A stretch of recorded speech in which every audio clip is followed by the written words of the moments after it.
안녕하세요. 12월 19일 화요일입니다. 최근 대만 타이베이가 세계적으로 주목을 받고 있습니다. 우리나라가 20년 만에 1인당 국민소득에서 대만에게 추월당했고, 대만은 일본까지 제치면서 동아시아 국가 중에서 가장 잘 사는 나라가 되었습니다. 어떻게 하다가 우리나라가 이 지경까지 왔는지 정말 놀라울 뿐입니다. 일본이야 오래전부터 30년 고질병에 허덕이고 있지만 도대체 한국이 대만에게 역전당한 것은 이해할 수 없는 일입니다. 여기에는 반드시 우리가 주목해야 할 이념적 함의가 숨어 있습니다. 1991년 소련 공산당이 붕괴되면서 좌우 이념 전쟁이 자유우파 승리로 끝난 줄 우리들은 알았습니다. 소련의 멸망에 이어서 대만의 괄목할 경제 성장과 한국, 일본의 저조한 성장은 다시 한번 이 이념이 얼마나 중요한 것인지 저희들에게 알려주고 있다 하겠습니다.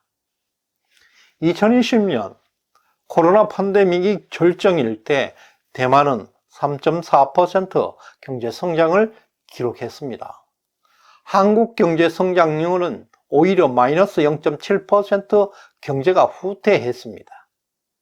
문재인 정부가 그 당시 K-방역의 우수성을 세계에 전파하고 있었던 바로 그 해입니다.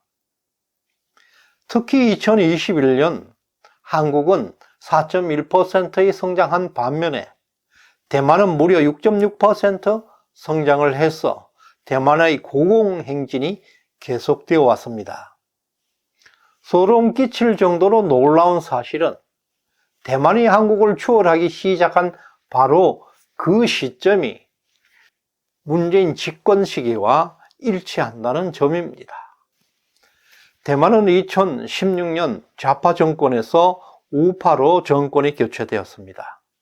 반대로 한국은 2017년 우파에서 급진 좌파 주사파로 정권이 교체되었습니다.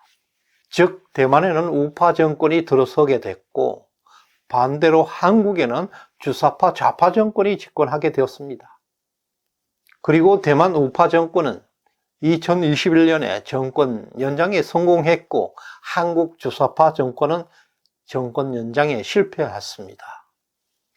두 나라는 완전히 전혀 다른 길을 걸어왔습니다.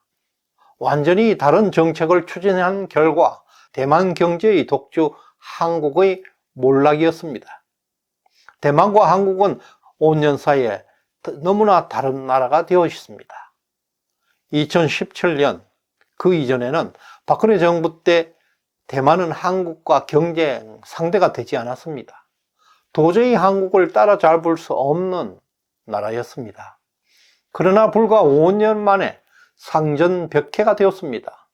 대만의 1인당 국민소득이 한국은 물론 일본까지 추월해 버렸습니다. 원래 1인당 국민소득은 대만이 35,510달러, 일본 34,380달러, 한국 33,590달러, 3개국이 다닥다닥 붙어 있습니다. 그러나 대만이 동아시아 탑을 차지하고 있습니다. 이런 굴욕적인 결과를 가져온 원인이 무엇이라 생각하십니까? 정답은 이념 전쟁 때문입니다. 2016년 정권을 잡은 대만 총통 차이잉원은 강력한 친미 성향의 정치인이고 반면에 한국의 문재인 정권은 집단주의 촛불 떼법으로 당선된 친중 종북주의자들입니다. 차이잉원은 뉴욕타임즈와 인터뷰에서 대만은 자유민주주의 국가다, 중국의 일부가 아니라고 선언함으로써 국제사회에 확고한 자유민주주의 정체성을 심어주었습니다. 그러나 문재인은 5년 내내 국제 질서와 자유주의 가치를 훼손하면서 국내 200명이 넘는 우파 정치인들을 구속함으로써 국제사회에서 이념적으로 불안함을 보여주었습니다. 당연히 국제금융자본과 투자가들은 대만으로 몰리게 되었고 한국은 상대적으로 소외되어서 불이익을 받았습니다. 그러한 결과들은 2018년부터 미국과 중국의 통상 갈등에 한국은 변방국이었습니다. 문재인의 친중, 친북주의는 글로벌 스탠다드와는 정반대에 있습니다. 글로벌 기업들의 중국 탈출 러시에 한국은 속수무책으로 당하기만 했습니다. 반대로 대만은 미중 무역 전쟁의 최대 수혜를 누리게 되었습니다. 세금은 높고 세계 최강의 민노총이 버티고 있고 삼성을 해체하려는 반기업 정서 등 이게 문재인 좌파들의 경쟁력입니다. 중국을 탈출하는 기업들이 한국에 절대 들어올 수 없도록 빗장을 걸어 잠근 것입니다.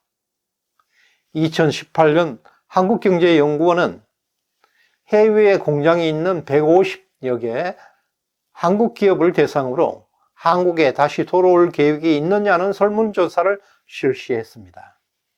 96% 한국으로 돌아오지 않겠다고 다른 곳으로 갈 것이라고 대답했습니다. 반면에 탈중국 러시가 한창이던 2017년부터 2020년까지 대만으로 들어간 기업이 무려 200개가 넘었습니다. 그 결과 2021년 대만의 대미 수출액은 70%나 급증하게 되었고 미국 교육 순위에서도 대만이 8위, 베트남이 9위까지 치고 올라와 우리를 위협하고 있습니다. 대만 경제의 규모가 한국의 3분의 1 수준입니다. 엄청나게 성장하고 있습니다. 이제 한국을 위협하는 나라는 중국이 아니라 대만과 베트남, 동남아 국가들이 되고 있습니다. 문재인 좌파 정권이 시대착오적 이념에 빠져서 중국몽을 외치고 있는 사이에 국가 경쟁력은 무참하게 무너져 내리고 있었습니다. 정말 참혹한 결과들이 지금 나타나고 있습니다. 더 충격적인 사실이 또 있습니다. 어제 12월 17일 국정과제 점검회의에서 윤석열 대통령은 연금, 노동, 교육 등 3대 개혁과제는 선택사항이 아닌 필수다. 개혁은 인기 없는 일이지만 회피하지 않고 반드시 해내야 한다고 말했습니다. 우리나라 민노총은 세계에서 가장 악랄하고 최강성 노조입니다. 일론 머스크, 테슬라 회장은 투자 1순위는 한국이지만 강성 노조가 우려된다고 말할 정도입니다. 아시다시피 문재인 일파는 민노총과 연대해서 공동정권을 만들었습니다. 따라서 문재인 정권에서는 민노총의 입지는 그야말로 황제였습니다. 2021년 기준으로 해서 한국 노동자 임금은 대만보다 40% 이상 높습니다. 일본보다는 23%나 높습니다. 이게 탈중국 러시아에 한국이 손가락만 빨고 있었던 이유입니다. 한국의 임금 수준 1인당 GDP 대비 111.2%, 일본은 88.5%, 대만은 71.0%입니다. 이런 임금 수준으로 한국 기업들이 견딜 수 있겠습니까? 한국 기업들이 언제까지 살아남을 수 있을지 걱정되는 것입니다. 현재 한국은 심각한 정신질환 상태에 빠져 있는 듯합니다. 멀쩡하던 나라가 5년 만에 무모할 정도로 무너져 내리고 있습니다. 어찌할 수 없는 아포리의 상태에 빠지고 있습니다. 문재인은 5년 내내 삼성그룹을 해체해 왔습니다. 50번 넘게 압수수색을 실시했고 이재용을 2번이나 구속시켰고 3년 넘게 감방에 가두어 놓았습니다. 수시로 세무조사를 실시해서 수천억을 강탈해 갔고 삼성 본사 앞에는 이재명 급사하라는 무단구시 365일 계속되고 있습니다. 또 한진그룹 조 회장은 경영권을 빼앗겼습니다. 자유민주주의 국가에서 이런 일이 일어나고 있습니다. 이런 반기업 정서는 국가 파괴의 근원이 됩니다.